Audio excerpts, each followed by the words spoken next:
Este sermón trata de un tema del cual cantamos. No hablamos mucho de esto. Y no estoy seguro de que creamos todo lo que deberíamos. Pero es muy importante que preste atención, porque nos afecta a todos sin excepción. Tal vez usted nunca haya escuchado de esto, y debe escuchar atento porque esto afectará la forma en que viva y muera. Por eso, al considerar la seriedad de este asunto, pienso en el hecho de que hay gente que lo evade. No es cuestión de preferencia, sino que hay denominaciones que eliminan esto de sus himnarios porque han decidido que no es importante, que ofende a la gente. Así que toda clase de ideas y actitudes al respecto.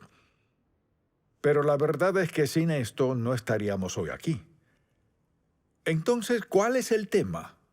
El tema es la sangre de Jesucristo. Si nos ve o escucha hoy, es probable que nunca haya escuchado un mensaje sobre esto. ¿Lo ha pensado? ¿Se ha preguntado por esto? Tal vez incluso lo haya mencionado en sus oraciones, pero no ha entendido bien en qué consiste. Así que quisiera pedirle que preste mucha atención. Su futuro eterno puede depender de esto. Deseo hablar de la sangre de Jesucristo. ¿Cómo se aplica a cada uno de nosotros sin excepción? Le invito a acompañarme a Primera de Pedro, capítulo 1, y quisiera que comenzáramos a leer unos cuantos versículos aquí, desde el versículo 17 de Primera de Pedro 1. Y si invocáis por Padre a aquel que sin acepción de personas juzga según la obra de cada uno, conducíos en temor todo el tiempo de vuestra peregrinación, sabiendo que fuisteis rescatados de vuestra vana manera de vivir, la cual recibisteis de vuestros padres, no con cosas corruptibles como oro o plata, sino con la sangre preciosa de Cristo, como de un cordero sin mancha y sin contaminación, ya destinado desde antes de la fundación del mundo, pero manifestado en los postreros tiempos por amor de vosotros, y mediante el cual creéis en Dios, quien le resucitó de los muertos, y le ha dado gloria para que vuestra fe y esperanza sean en Dios. ¿Cuándo fue la última vez que escuchó un mensaje de la sangre de Cristo? Bien, tengo tiempo sin predicar uno, y quizás usted tenga tiempo sin escuchar uno. Y mientras más lo pensaba, el Señor más hablaba a mi corazón y me recordaba, esta es la esencia del Evangelio.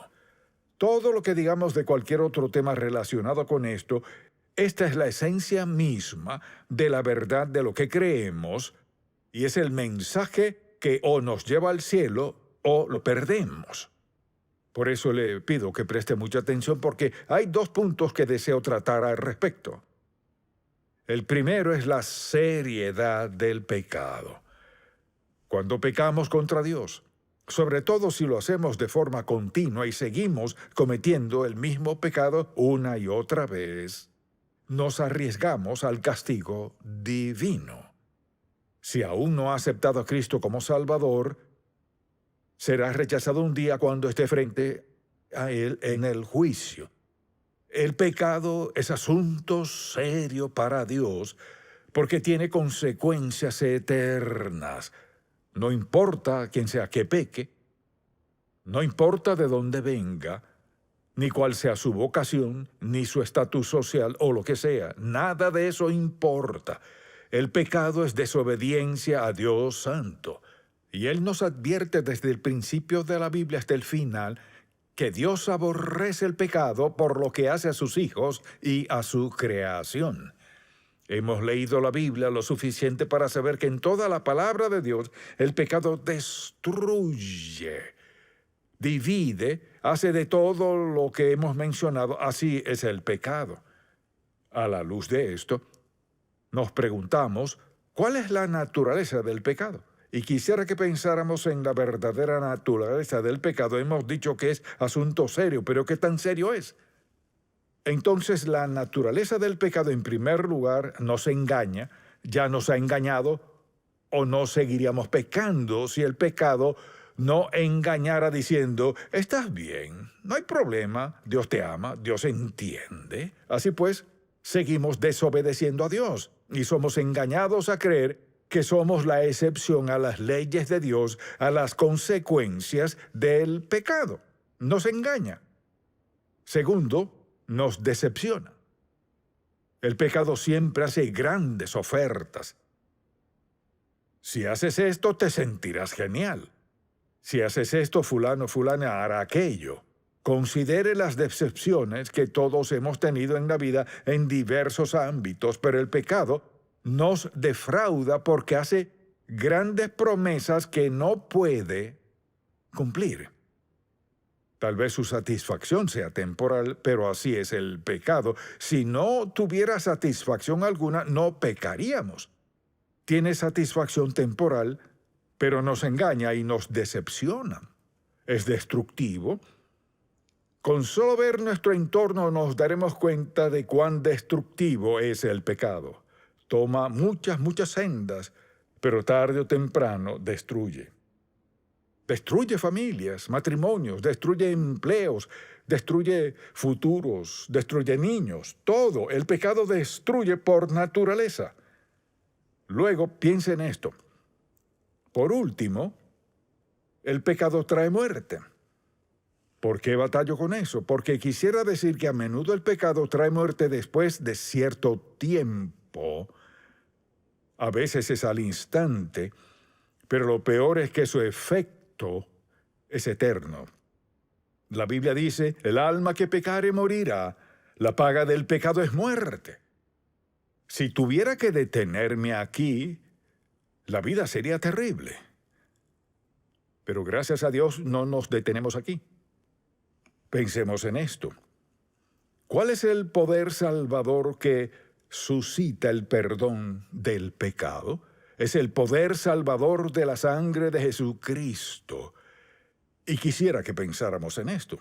Acompáñeme al tercer capítulo de Génesis. Regresemos al principio. Y al hacerlo, verá en este huerto perfecto del Edén, que Adán y Eva tenían todo a su favor, pero podían elegir, Dios les permitió elegir. Así pues, pecaron contra Dios. Dice la Escritura en el versículo 20 del capítulo 3, y llamó a Adán el nombre de su mujer Eva, por cuanto ella era madre de todos los vivientes. Pecaron contra Dios, y Jehová Dios hizo al hombre y a su mujer túnicas de pieles y los vistió. Mató a un cordero, derramó su sangre, los cubrió, dice la Biblia, que con pieles. Así que desde el principio de la Biblia, con el primer pecado, Dios derramó sangre por ellos. Dios comenzó diciendo desde el principio, para que sean salvos, debe derramarse sangre. El pecado tiene un costo. El precio del pecado es sangre.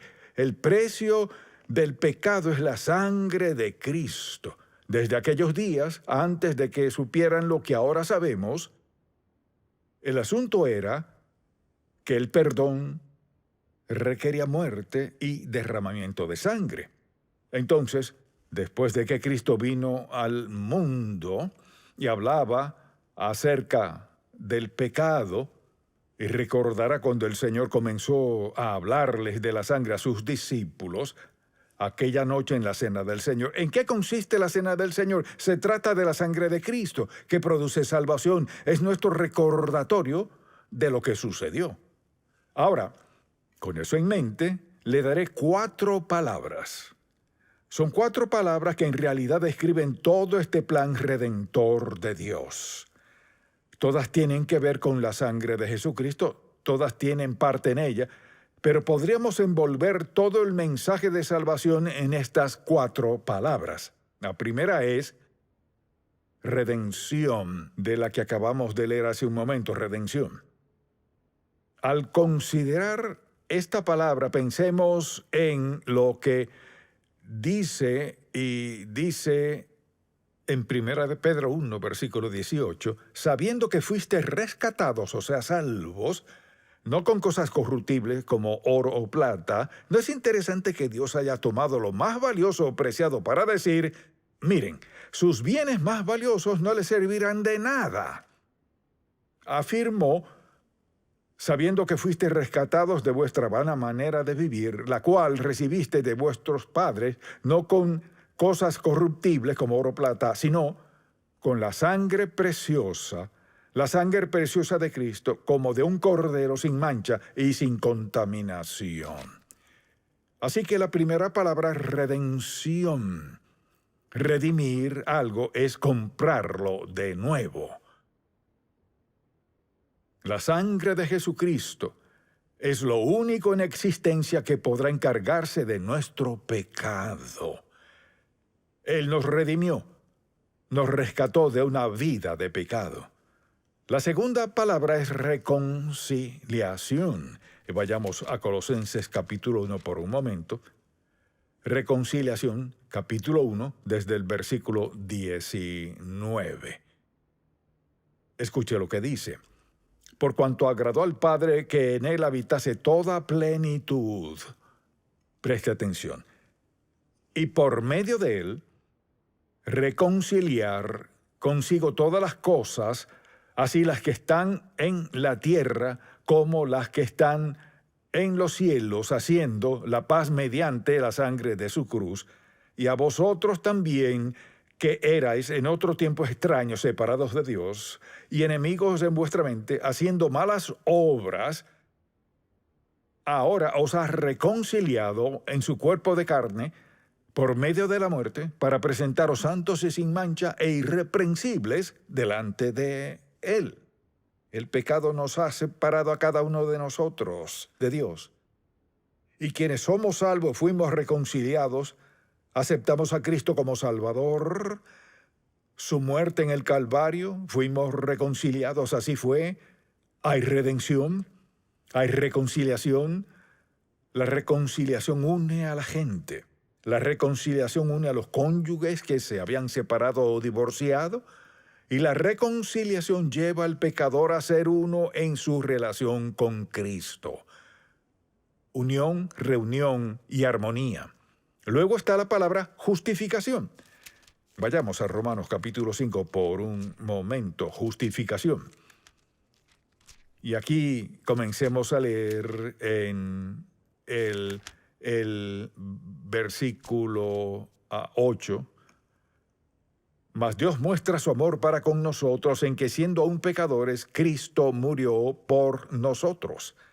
Así que al hablar del amor de Dios por nosotros, ¿qué hace? Va directo a la razón suprema y el precio de su amor por nosotros. Dice, mas Dios muestra su amor para con nosotros en que siendo aún pecadores, Cristo murió por nosotros. Pues mucho más, estando ya justificados en su sangre, por él seremos salvos de la ira. Ahora bien, decimos que algo está justificado cuando se declara que ya no es culpable. O sea, cuando Dios nos justifica, Él declara que ya no somos culpables. Alguien dirá, ¿acaso Dios dice, no culpable, no eres culpable, no eres culpable? No. Es la sangre de Cristo que lo hace posible. Así que si alguien rechaza a Cristo, rechaza al único que puede quitar su pecado, porque Él es quien hizo que la justificación fuera realidad. Fue la sangre derramada de Cristo quien dice que fuimos redimidos, reconciliados y justificados. No es lo que hagamos, sino lo que hizo Él por nosotros. Luego hay otra palabra que es santificado, santificación. Vayamos por un momento a Hebreos capítulo 13. Y aquí quisiera que notáramos un versículo. Dice la Biblia en el versículo 12. Por lo cual, también Jesús, para santificar al pueblo mediante su propia sangre, padeció fuera de la puerta. Ahora, santificar algo es apartarlo.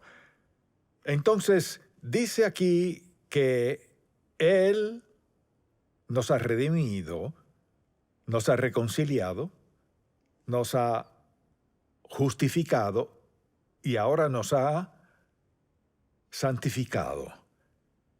Esas 4 palabras abarcan la vida cristiana. En cada aspecto de nuestra vida, ¿qué hace Dios? Confronta el pecado en nuestra vida. Veamos la santificación por un momento. La santificación es un hecho así como lo es la redención, pero la santificación es un proceso continuo. Por ejemplo, alguien dirá, bueno, si peco después de ser salvo, todo el mundo lo hace. Y Dios sabía que todos pecaríamos. Así que la santificación no ocurre una sola vez. Mire, redimidos una vez, reconciliados una vez, justificados una vez, la santificación no es una sola vez, sino una y otra vez. Por ejemplo, vayamos a Primera de Juan, un pasaje muy conocido, porque todos hemos invocado a Dios con este y muchos otros versículos. Bien, leamos desde el versículo 7, capítulo 1. Pero si andamos en luz, como Él está en luz, tenemos comunión unos con otros. Escuche esto. Y la sangre de Jesucristo, su Hijo, nos limpia de todo pecado. Aquí se refiere a los creyentes.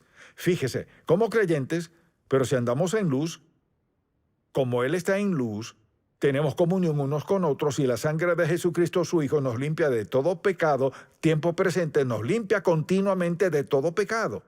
Si decimos que no tenemos pecado, nos engañamos a nosotros mismos. La verdad no está en nosotros.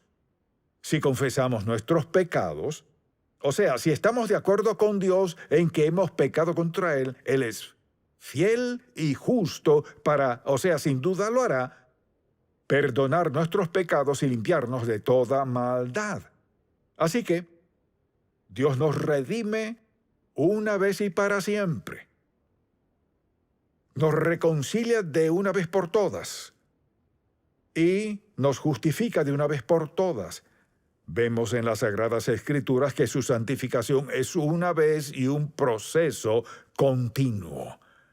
Conscientes de que no seríamos perfectos y no podríamos serlo por nuestra tendencia interna que llaman naturaleza pecaminosa o como quiera llamarlo, aún la tenemos, necesitamos su purificación continua, su santificación continua. Por tanto, podemos decir, si confesamos nuestros pecados, Él es fiel y justo para perdonar nuestros pecados y limpiarnos de toda maldad. Mire, la gente toma ese versículo tan conocido y al fin del día dicen, seguro que he pecado, y mencionan varias cosas, pero Señor, dijiste que si confieso mis pecados, eres fiel y justo para perdonar mis pecados y limpiarme de toda maldad. No lo sabemos de memoria, al acostarnos decimos, soy perdonado.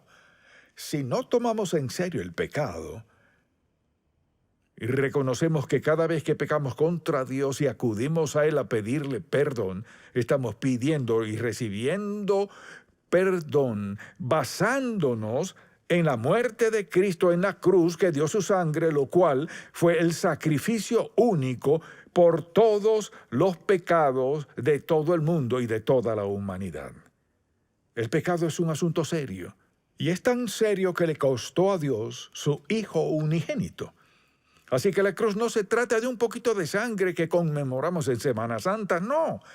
Se trata de nuestro Dios Santo, quien al ver toda la humanidad, consciente de que todos pecaríamos contra Él y estaríamos eternamente separados de Él, a menos que Él hiciera algo al respecto, lo que comenzó en el huerto del Edén con la primera pareja, al expiar su pecado con su sangre, y lo ha hecho desde entonces a lo largo del Antiguo y Nuevo Testamento, y no tenemos que anticipar lo que habrá de suceder. Podemos ver la cruz. Todos, desde el huerto del Edén hasta que Cristo fue crucificado, anticipaban lo que vendría en el futuro. Todos desde la cruz. Vemos hacia el pasado. Vemos la cruz de Jesucristo. Mire, no es algo que solo recordamos en Semana Santa, sino que es a diario. Cristo sufrió y murió en la cruz para que pudiéramos tener una relación con Dios. Y aún en nuestra debilidad fuéramos perdonados porque su amor no tiene fin. siempre fluye para con nosotros, en nuestra dirección. Entonces, al decir, quiero estar bien con Dios, hay que terminar en la cruz. No hay otro lugar. Alguien dirá, no creo en esa cruz ni en esa sangre. No podrá ser salvo, morirá sin Cristo y estará perdido. No importa quién sea usted.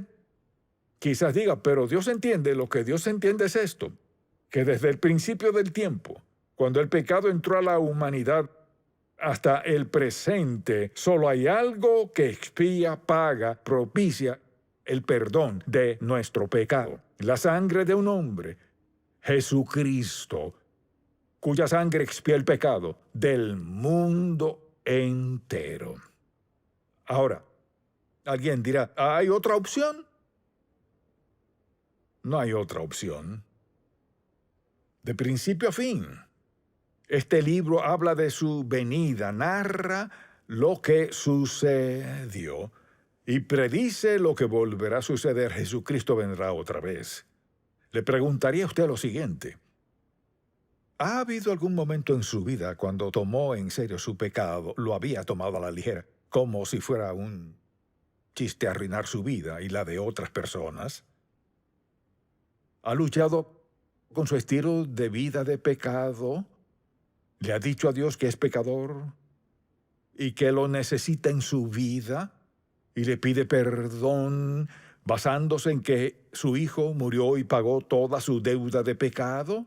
¿Le pide que le perdone sus pecados y entrega su vida a Él? ¿Lo ha hecho o no todavía? Si aún no ha sucedido, lo último que querrá es morir. Hasta tanto no esté dispuesto a confesar su pecado. Mire, el perdón no es barato. El perdón le costó a Dios su Hijo unigénito. Su sangre derramada es la única expiación por el pecado. Entonces le pregunto, ¿está dispuesto a pedirle perdón por sus pecados? No porque vaya a ser mejor, sino porque Cristo murió por usted. Porque después de aceptarlo como su Salvador, Él manda al Espíritu Santo, la tercera persona de la Trinidad, a su vida para facultarle a superar el pecado, a llevar una vida recta y agradable a Dios.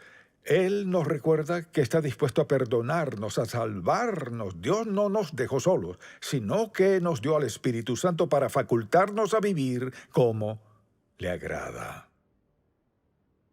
Ese es el Evangelio. Un sermón. Si muriera hoy, ya habrá escuchado la verdad. Todo se trata de la sangre de Cristo.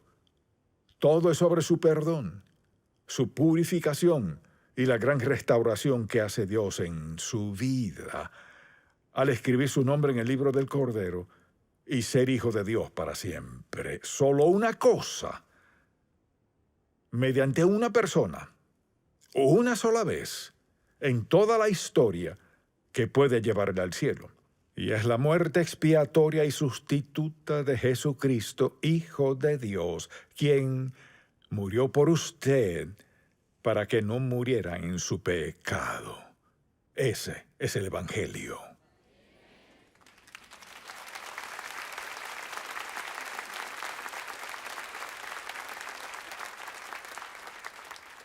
Así que si usted está hoy aquí, o nos escucha o nos ve, esta es su oportunidad. Oremos. Padre, te pido por alguien aquí que aún no es salvo, que no sabe nada de la redención, ni la reconciliación, o ninguno de esos términos que usamos. Solo sabe que hay pecado en su vida y está separado de ti. Oro en el nombre de Jesús para que te pidan que perdones sus pecados y rindan su vida a ti. Que sea el principio de una vida nueva. Dijiste que nos sellarías como tus hijos. Así que te pido que haya confesión y rendición de esas vidas a Cristo y que le informen a alguien que sus vidas hoy han sido transformadas al aceptar a Cristo como su Salvador personal. También, Señor, oro por el resto de nosotros que no olvidemos este mensaje y que tomemos en serio el vivir como te agrada. Oramos en el nombre de Jesús. Amén.